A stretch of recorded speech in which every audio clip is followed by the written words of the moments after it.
ஆ ஆ இது யார் வாங்கி தந்தா? இது யார் வாங்கி தந்தா? துணி யார் வாங்கி தந்தா? யார் வாங்கி தந்தா? துணி யாரும்மா வாங்கி தந்தா? இங்கே பாரு, துணி யார் வாங்கி தந்தா? ஆ யார் வாங்கி தந்தா? அம்மையா வாங்கி தந்து? எப்போ? அப்படியா? அந்த பூ அம்மா, அந்த பூ யார் வாங்கி தந்தா? தலையில் வை, தலையில் வை. ஆமா, அது யார் வாங்கி தந்தா? அம்மா வாங்கி தந்தா? அப்போ உங்க அப்பா வாங்கி தரலையோ? ஐயோ பாவம். எங்க போறியா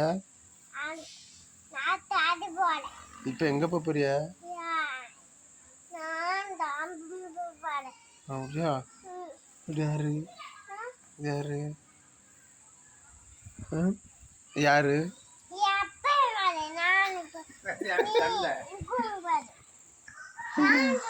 ஆகாஷ்